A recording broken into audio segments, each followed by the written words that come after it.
And we're live. Are you live? Are You you know what's living? great?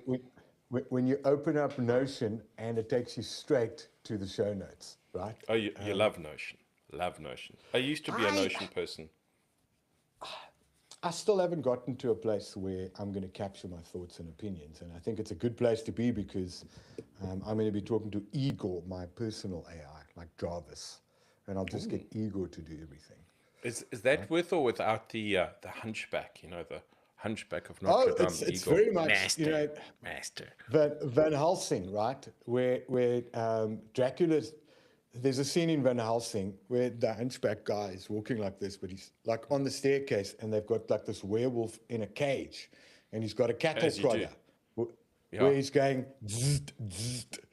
And then Dracula Is that sees like this. therapeutic werewolf prodding as you walk Yeah, past? it is exactly that, right? And Dracula goes, Igor, why must you torment that creature? Right? And then Igor goes, because it's what I do, master. Right?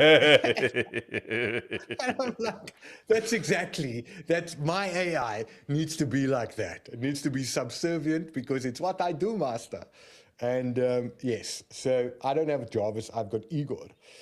Igor is also from an old movie. It's just some weird brain thing where he goes, Igor, dial, right? And then it dials a number from the 80s. I can't remember this brain movie that we And watched. do you hear But that anyhow, as it dials? it's a dial. It was like, doot, doot, doot, doot, doot, doot. Yes. Yes, Anyhow, yes. Yes, what are yes. we actually doing? We're here for Are a you reason. are you right? ready to roll the jingle? I can roll the jingle.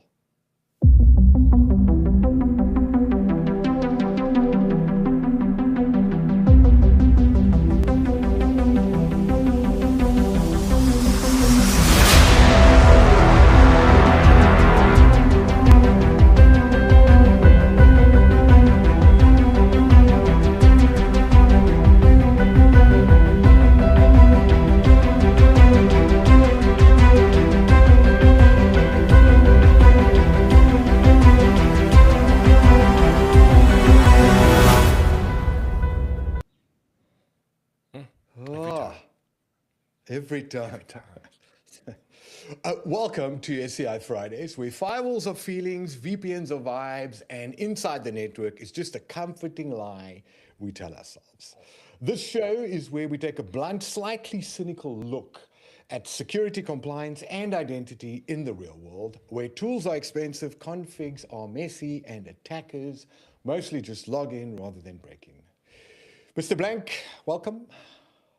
Mr. Pigeon, thank you very much. It is Friday. We've made it to Friday, and congratulations for adulting well up until this point. Look, I tried hard, right? We do apologize for being an hour late. That's mostly my fault. It's all my fault. I was in another Riverside studio delivering a talk on agentic commerce and where the world is going.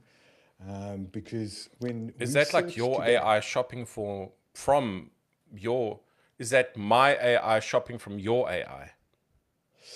it's my AI finding out about technology and things that I want to buy, making recommendations, and then buying the thing on my behalf You'd and give it a credit notifying card. me. Yeah, that's the scary part, right? That is the scary part where are you brave enough to have a personal assistant? Because that's what it's going to become, right? It's a personal assistant that's got access to your life because you've built a life OS and you've given it all your memories, and it's literally a PA, right? Think about it this How way. do you deal with 82 liters of milk arriving on a random Wednesday? Because you know that's going to happen.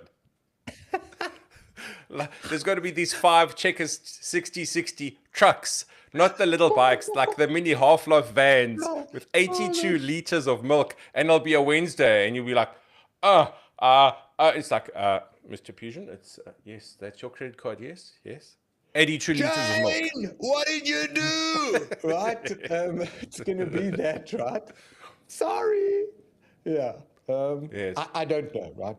I literally don't know. what that world's going to look like.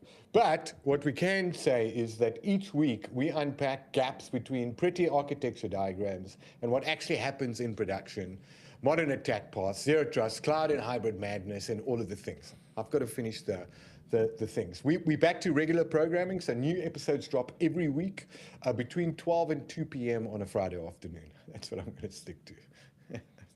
So It's yes. a range. Yeah. Run of show, just so that everyone knows the flow of things, what to expect where.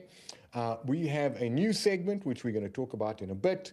We then have a main topic. If you want to check the main topic, you can actually head over to SCI-Fridays.com. We are currently in week 4. Yes. And then, once we delve through the main topic and give you something to go try, as soon as you drop off, Nick will give you his top tip of the week.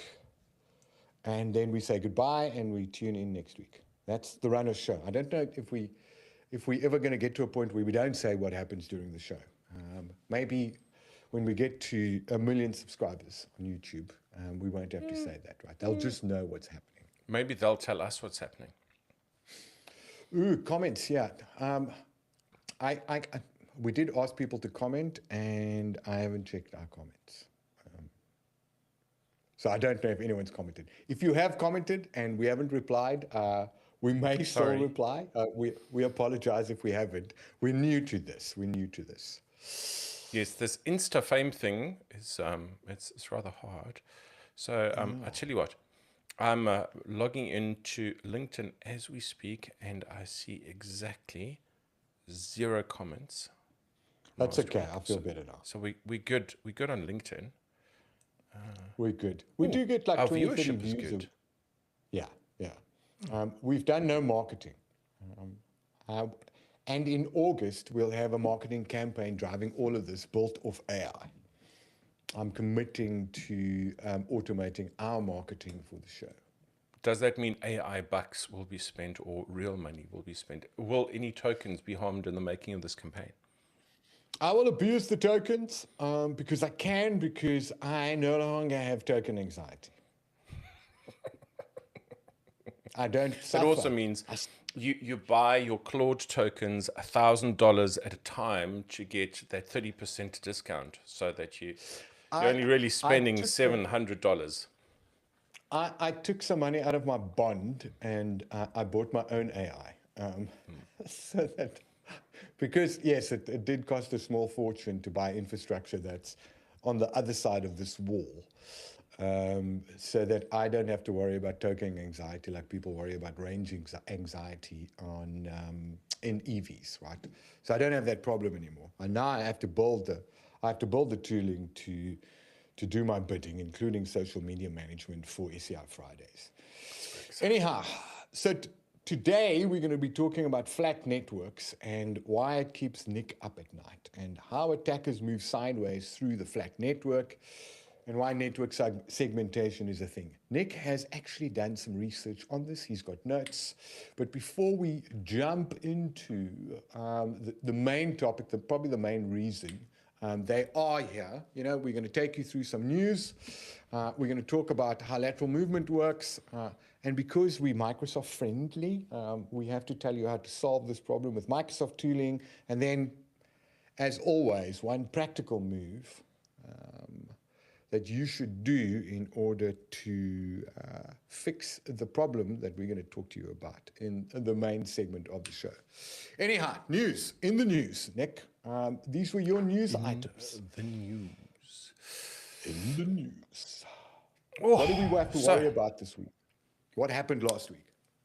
So this week we had a report that showed, some of you may know about the 40 bleed campaign. Now, there's a hint in the name as to who was affected by this in terms of the vendor. And that campaign successfully harvested 110 million credentials. How? By sniffing traffic. And it was on the internet facing edge that this was sniffed. Can you imagine? So you've got effectively a device that you trust as your firewall, little bit of a nod to the beginning of what you said. on this show, Al, and this firewall or many firewalls are compromised. Effectively, the access was handed off to ransomware and ransomware operators. And well, as we'll talk about later on in the show, network access was granted and credentials were harvested. Simultaneously, we have a new unauthenticated memory disclosure bug in Citrix NetScaler, funnily enough called Citrix Bleed 2. 2. And it just rolls off the tongue. Yeah. So we saw in the wild exploitation that started about 24 hours after its disclosure on June 30th. So yeah, it's no longer just a line that we use in the beginning of this webinar. It's actually based on reality.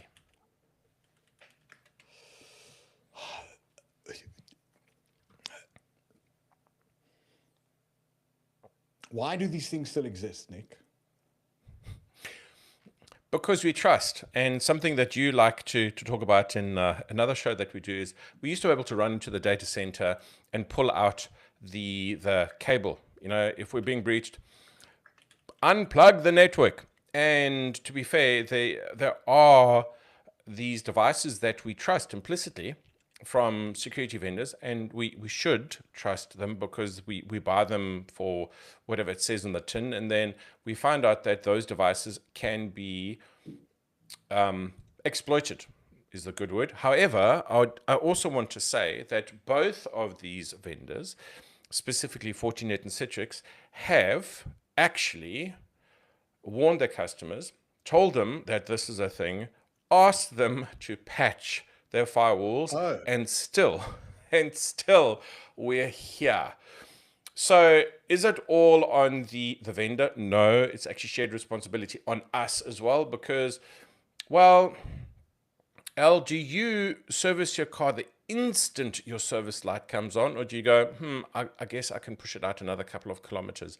Or just if your service interval gives you 1,000 kilometers, you'll check in with the dealer at like 900 kilometers because it's human nature, right? I don't read the mail or the warning label, right? And I suppose that's why this happened. So as much as we look at 110 million credentials, it's because we are stupid as humans and we don't do what we are told to do repeatedly because nobody checks the mail or the message center to see, this is coming, this is what you should do. So we can't blame 40 or anyone else, right? Because they told you about it. They wagged the finger. Anyhow, what was this one, Nick? What was this? What was this? Autonomous or not? Yeah, so this is the first fully AI-driven ransomware attack. And security researchers at SysDig just went public with a campaign they've called Jade Puffer. And they flagged it as the first documented ransomware attack handled entirely from start to finish by an autonomous AI agent. And how do you know this? Because of the way that the AI patterns, right? So we know when humans do things and when agents do things. And if you've done anything modern in your agentic harness, you've done something like a / task where you've given it a budget. And for what that means for normal humans is that we can prompt our agents by giving it a task as opposed to an instruction and giving it a budget as to how many turns you're going to take on whatever you're doing before that budget is exhausted. So if you do a / task, try to hack Alistair's home network with a budget of 100, it'll try 100 things. Now imagine where you've got an LLM-driven operator exploiting remote code execution in a development tool that autonomously hunts for credentials, maps an Intel infrastructure, and then wipes or encrypts your target's production database at machine speed. So this is no longer the 14 to 18-year-old that you need to worry about. Lapsus, right? Lapsus were the ones who did Okta. No jokes, right? So teenagers hacked Okta. However, you now have something that is relentless at machine speed And this is what we have to deal with. An exploit was there. It was actively executed by an agent. Known, known. I would remember we talked about Ghost GPT and Worm GPT about 2 years ago. It was part of our AI predictions for our Yes, when it was preventative still a maintenance novel series, thing. right? It was the beginning of last year, right? When Ghost and Worm GPT came about. So the first publicly announced or known end-to-end infil, exfil ransomware attack by an agent is now public knowledge. That's right. I think there's a whole lot more. This is just, remember, we only get told about the third of any sort of break-ins. If right? that. Yeah, If that. I'm very interested to follow, what's going to happen, because AI for good, AI for bad. Are the security operations center analysts actually using AI for good? I don't think we're there yet. I think the large orgs. They are. And to a degree, if you look at what Anthropic goes to market with, Anthropic's big line is that if you have machine speed attack, you need machine speed defense. But the whole corollary around this is, what do you actually trust enough to hand off entirely? So if you've got a machine knocking on your door, do you send your machine to answer? And the potential answer to this is that if you've got automated lateral movement, you could argue that you require automated isolation.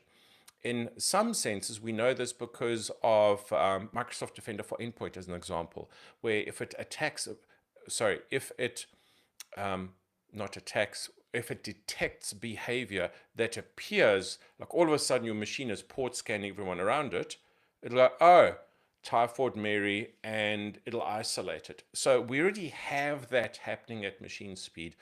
What does this look like when entire autonomous systems go on autopilot? None of us know yet. I'm rather interested to get your comment on the next bit of news, though, Al. So I'd love you to advance the slide, because, shock horror, it's about SharePoint and a CVE.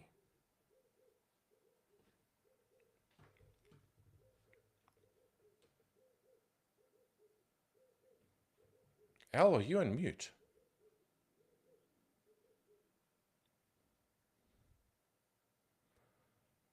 Unless I've lost audio. Oh, I can see my audio.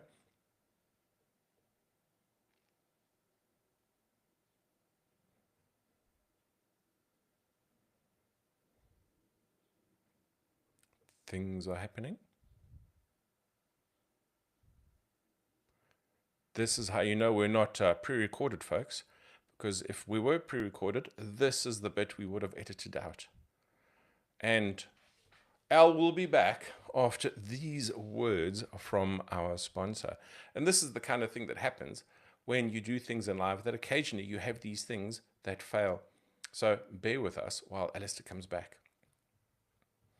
While we're waiting for Alistair, I'll tell you what happened though, and then we'll come back while we wait for his commentary. So the news on this item is that on the 1st of July, CISA officially added another high severity SharePoint remote code execution flaw. Now, why I say another, it's not the first one, and it's not going to be the last one either, because just like with Microsoft Exchange Server, we saw that server-based products are impossible to harden in the same kind of manner that we would harden services. So if you consider what happens is that we have a static code base that cannot be adjusted and updated as fast as anything that happens in the service. And the service here is SharePoint Online. So you'll note, as an example, that SharePoint Online has not had any CVEs, and that's because the attack path to it, while being relatively nearly infinite because it is a cloud service, also has a nearly infinite budget to defend that same service. So consider what we have, folks. We've got on-premises servers that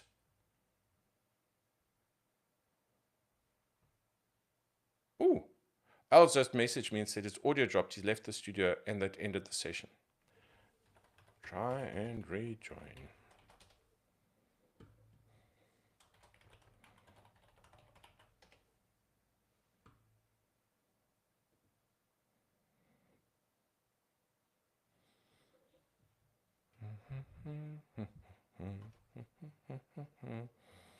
And what we're doing is we are sending Al the link back to the studio. Riverside had just burped and ejected Al. So we're going to try and get him back into the session.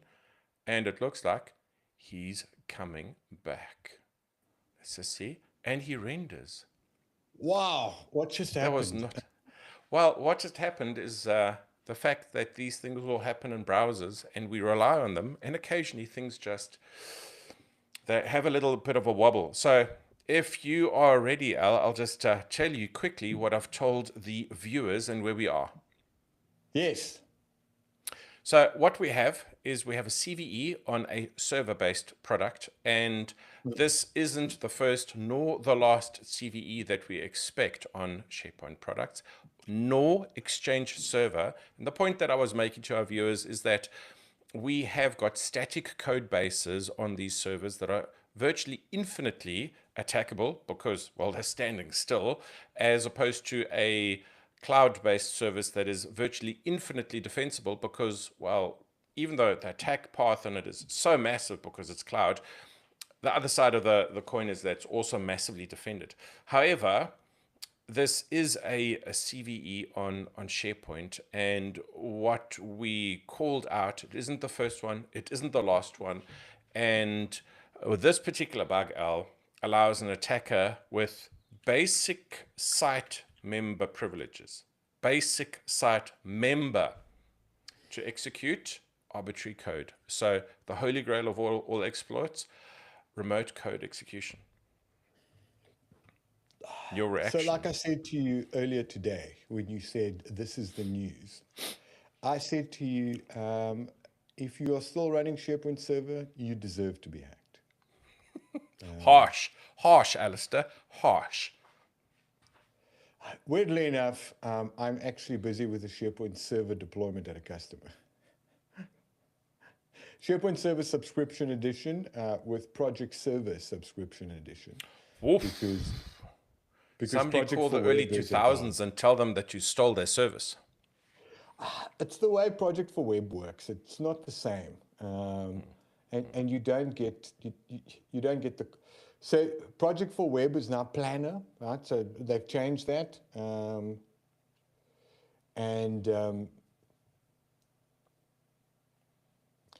it is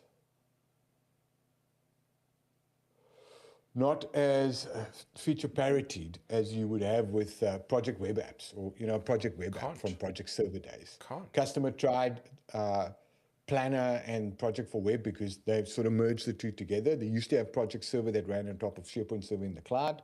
It's no longer there, but yes, we're deploying SharePoint Server Subscription Edition with zero downtime for patching. So yes, in this case, patch your SharePoint servers, people, please, and worry about these things because there are still known CVEs.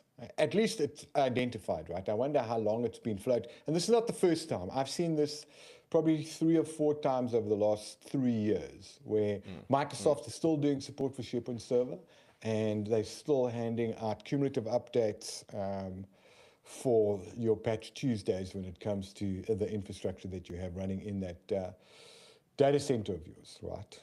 It's not going to go away. As a service sort of thing. And what we mean by it's not going to go away, patching's not going to go away, and neither are exploits. Neither will the responsibility of you needing to patch your landscape. So since we are approaching the half hour, shall we move into the next segment? So talking about networking, right? This is exactly what we're talking about. Networking. That's right. Yes. I don't have a switch laying around, but I've got 1, 2, 3, 4, 5 switches within a 5-meter radius of me today. And everything's a flat network in my house, right?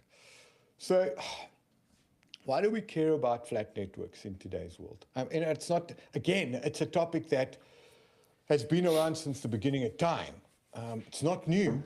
It's not new. Like last week's topic was not new to us, right? Worrying about endpoints. This is also not new, but it's as if we just stopped caring, Nick. Well, I know of a customer that comes to mind that I won't mention with tens of thousands of devices on the network. They've actually got a flat class B. So lots of networks, lots of sub-networks, and there is no network segmentation. And the reason, because it's hard. And just like when we do identity management, Al, one of the things that we see is what? Drift in our directory. So networks that have been around for a while, they've been around for a while.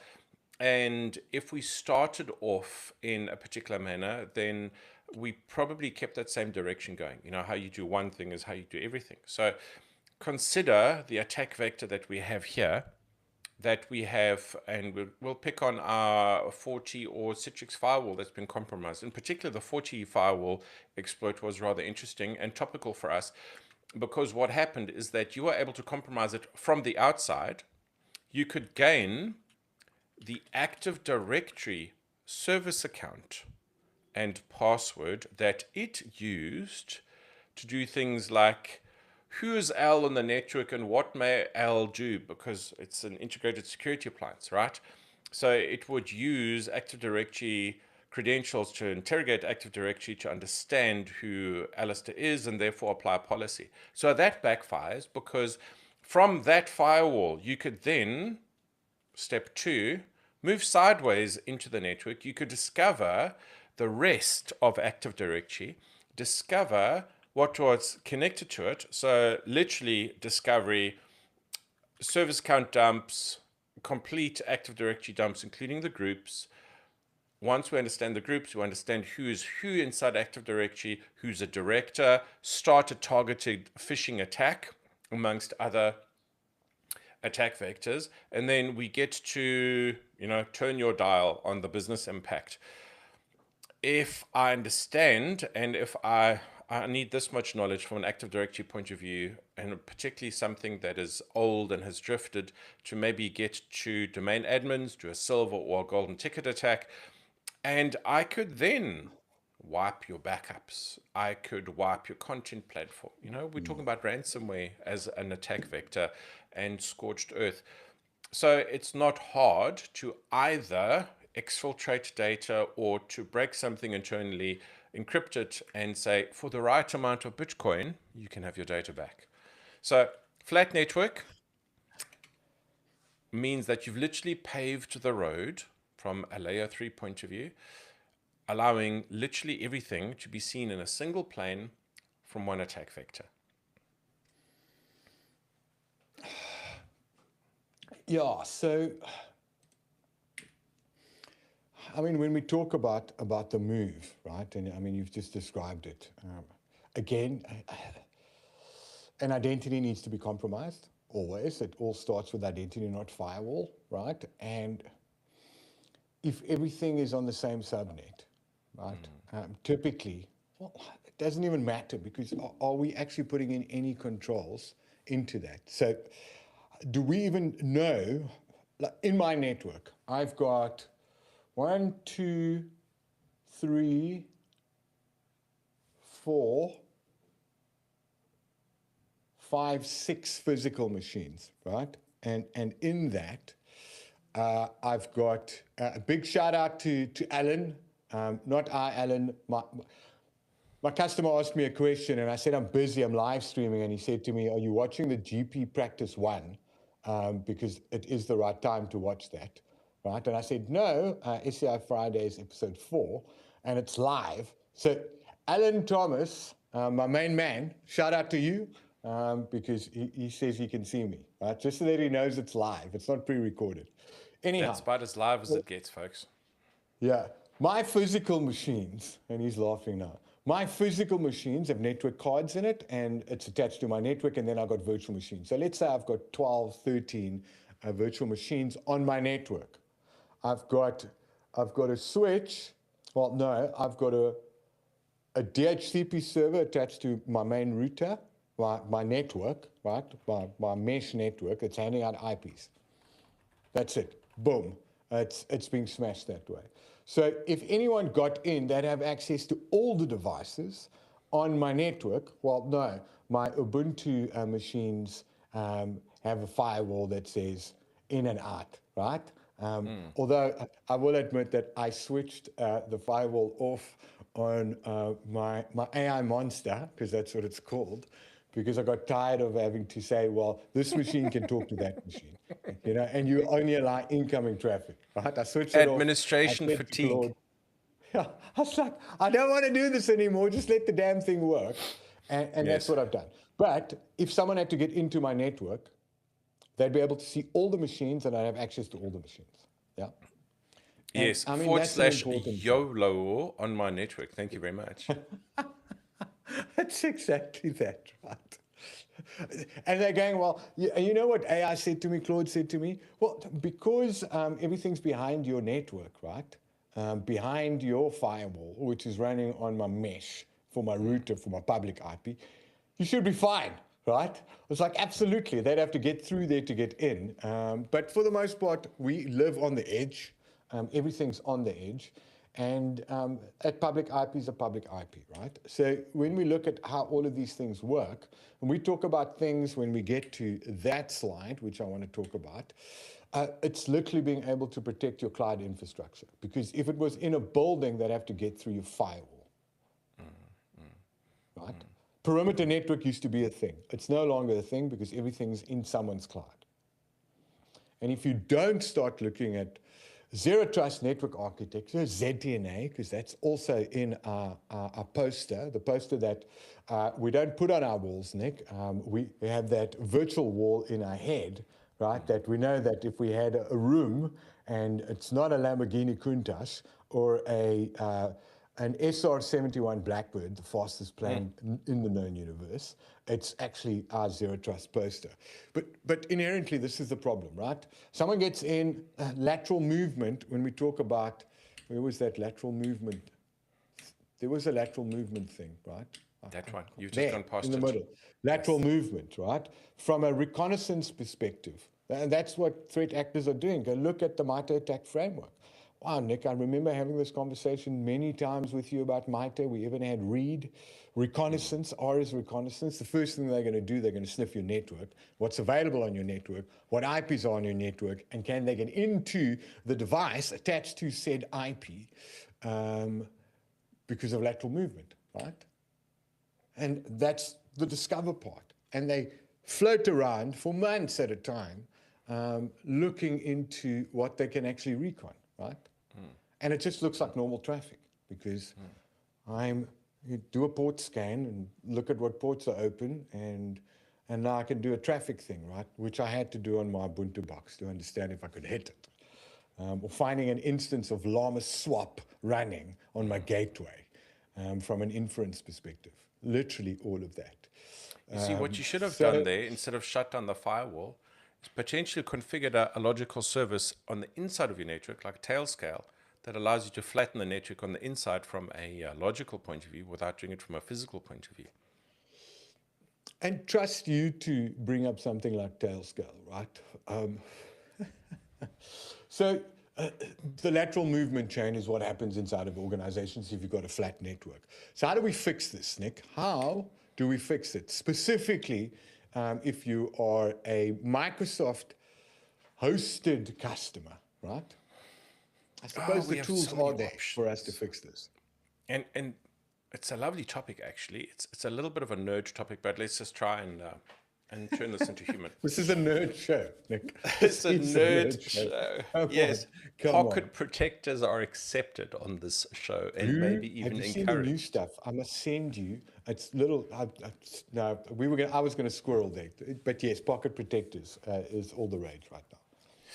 So let's talk about what we can do. We'll start off with Azure. Now, the thing about Azure is that when you build something, we're talking about logical and physical services. So we're going to think about your networks that have got virtual machines or databases or application tiers. You don't want to dump that all into one flat network. Or what you'd rather want to do is create discrete networks And this is what we call a Azure Virtual Network. And those have got subnets. Now, in between those subnets, we create a logical security construct that's called a network security group, or an NSG. So think about that NSG as the micro firewall, that thing that Alistair disabled on his Ubuntu. And in that micro firewall, you actually need to have a little bit of a think of what may speak to what on the other side, right? So who may speak to whom. And that then introduces the concept of application security groups, which allows you to define not just IP address to IP address and port to port, but actually rather application type like web servers versus database servers, as opposed to these IP ranges, which is rather static, right? Then let's talk about Azure firewalls. Azure firewall, Can it's I lovely. talk about network security groups and network Oh, please segmentation, do. right? I mean, Please do, yes. even before we get to firewall, bastion, and sort of private access, right? And bastion, yes, jump box, and we talk about network security groups, and we talk about the hub spoke model, right? Because Yes. you know that's kind of, and I wouldn't call it I wouldn't want to say, well, the hub, yes, but you have spokes, yeah? And these network security groups should be seen, when we do like a landing zone design, right? We say, well, we want to go and do a hub spoke model for the landing zone design because that adheres to CIS or some sort of ISO standard, those sorts of things, because that's the network architecture design or topology design, the way we used to look at network topology in the old days, right? And we'd have VLANs in a rack because we need to support 1,000 users in a building, and then we manage the flow of traffic across managed switches, right? Like I've got a managed switch. I've got one managed switch, and I've got 1, 2, 3, 4 unmanaged switches.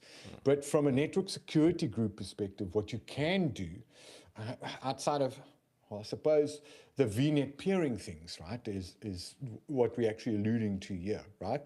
You have a network segment, and you have a bunch of if you're going to structure your data and your application tier that way, and you can even micro-segment your applications, right? And we can ring fence that with an NSG, and then you tell it that only these things can talk to those things, right? On these ports. And that's, I suppose, segmentation or micro-segmentation. I would want to actively apply those policies and then actively police what's been designed so that this computer, which is running some sort of ERP system, can only talk to that computer which has got the database on. And it can't talk to anything else.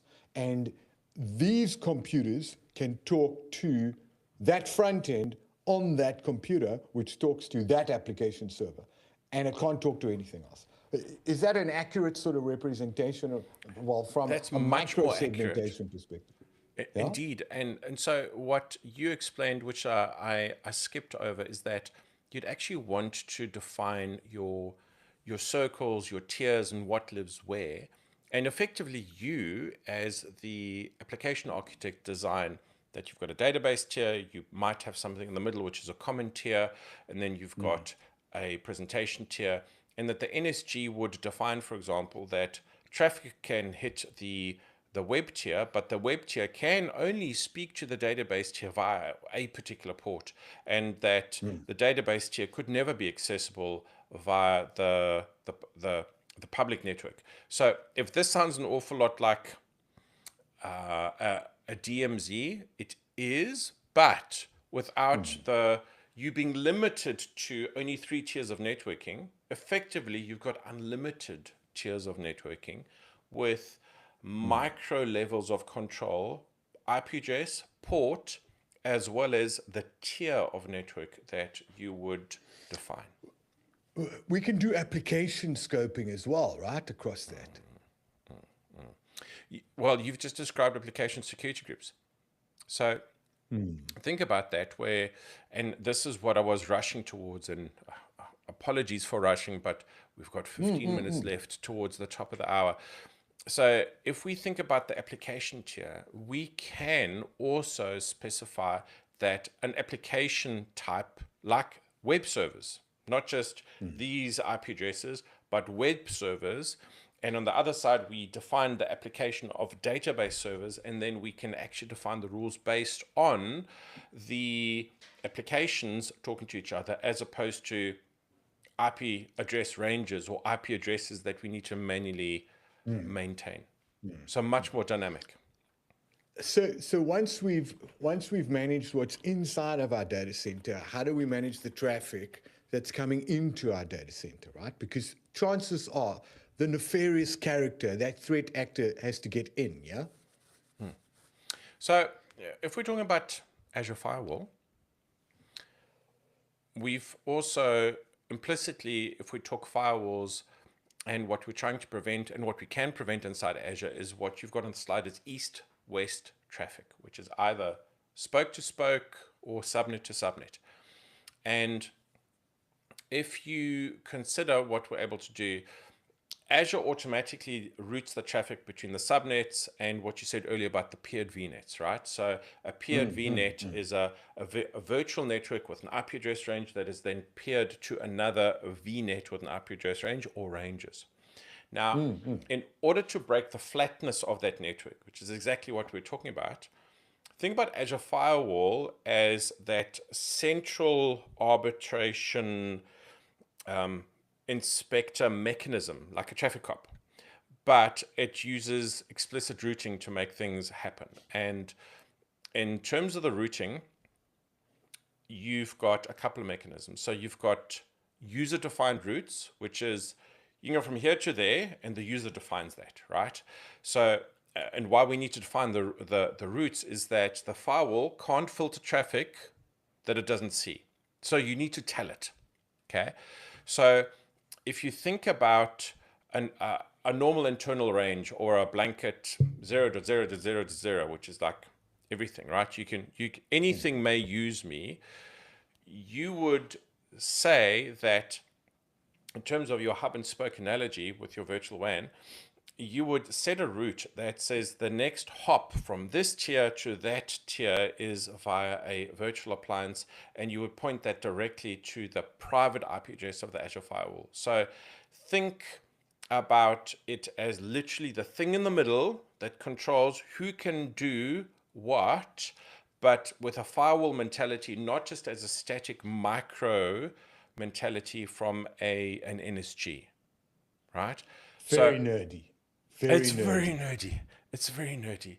So, and the thing is that there's several layers here, and also one of the layers to cost. So a normal firewall can do this may speak to that under this circumstance, right? And then we've got that's normally the layer 3 stuff. But then if we want to look inside the packet, we get to the layer 3 to layer 7 filtering, which we want to be very careful with, because if we do things like break and inspect a packet, we can also invalidate the service that it's talking to. But that's cloud supportability stuff. That's applied math and abstract algebra. So Yeah. closing off the loop, closing off the loop, right? Like you mentioned earlier on, I'm going to throw tokens at an environment and I'm going to give it 100 tries, right? That first ransomware end-to-end AI attack thing, right?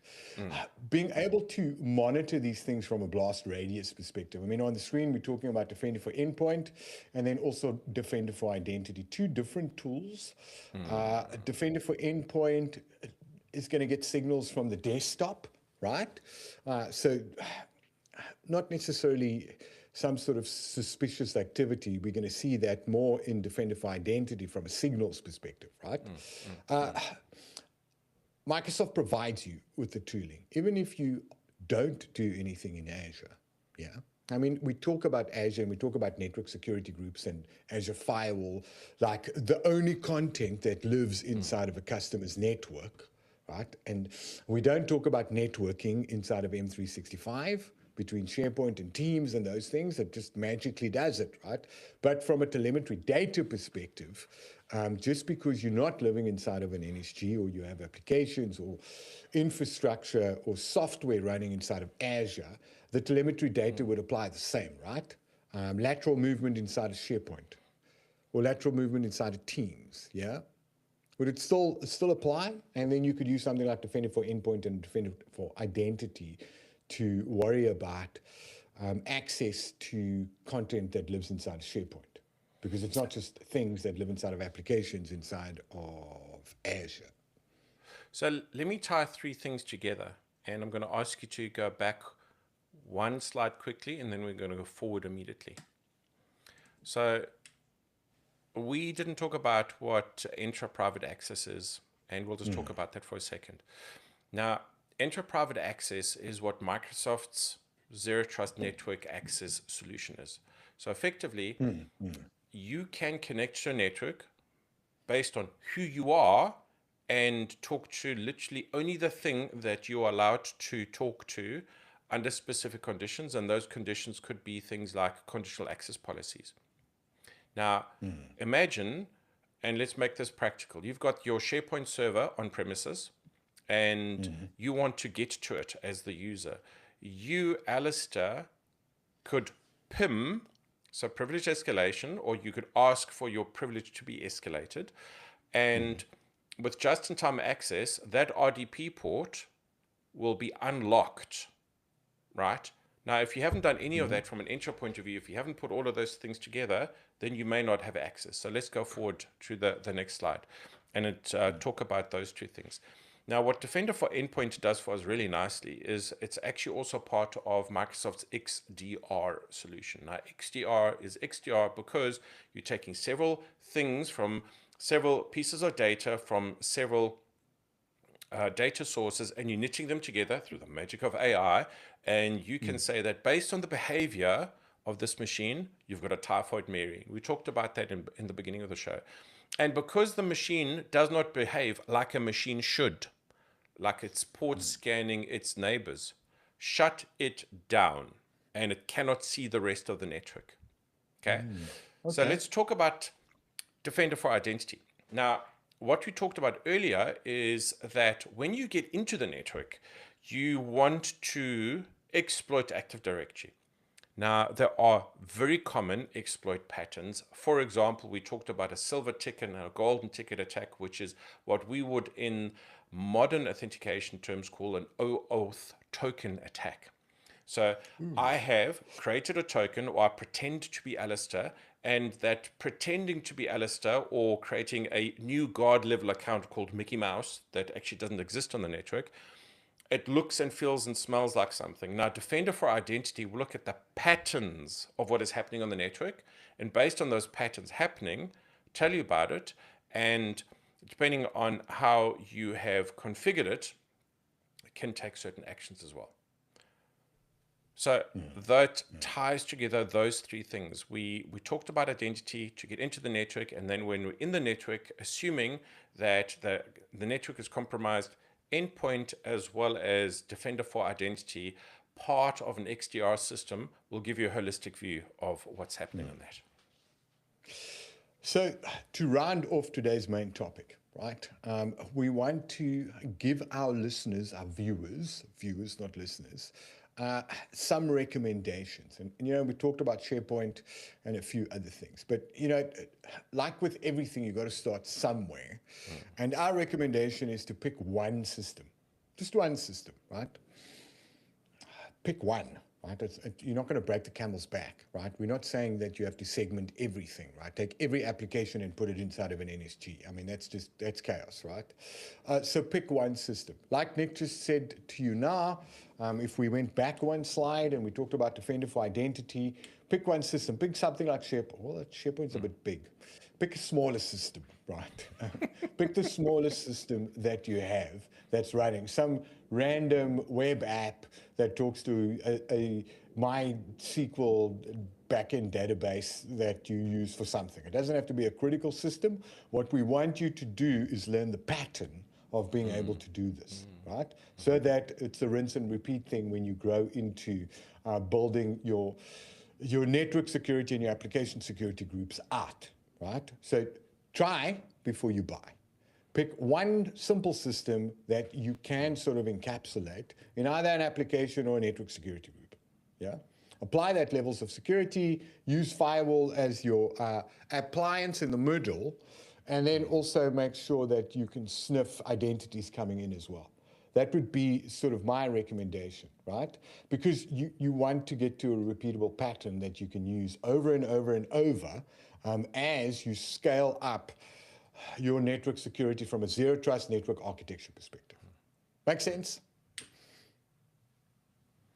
So, that goes towards the top tip of the week, Al. And effectively, the top tip of the week is to do exactly what Alistair just told you to do, which is you start somewhere and you harden something. And you don't take your most critical, most complex system, but you start somewhere, because what you're doing is you're creating the discipline of understanding who needs access to a something, and then you create that boundary. Now, that boundary could be what we just talked about in terms of, if you've got something in Azure, start with an NSG so that only the Alistair who's supposed to access the SharePoint, if it's published there, can access it via an approved path and not via a flat portion of the network. The other thing that we spoke about, if you're going to start somewhere, is consider that we want to have administration happen through a hardened path. And we can use intra-private access for this, because administrators who want to administrate our systems, I made up a new word there, have to request access via an intra mechanism where we have just-in-time access using PIM to escalate our privilege. Conditional access policy says, yes, you may or may not, and then you have access to RDP on the system, or 443 even, so SSL, we can shut down traditional ports or legacy ports.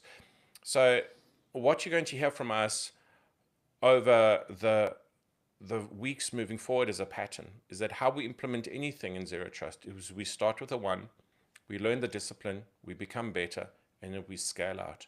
And we have 1 degree of change that we can then maintain.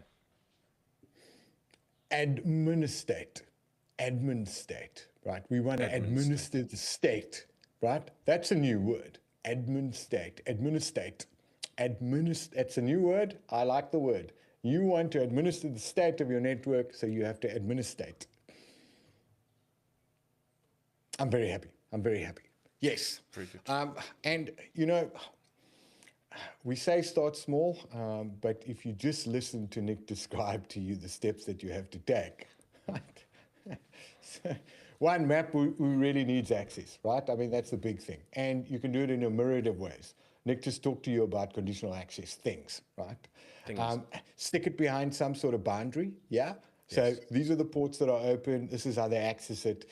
From a privileged identity access management, PIM-PAM, just a JIT-J, force that hardened path. So they have to do more things, right?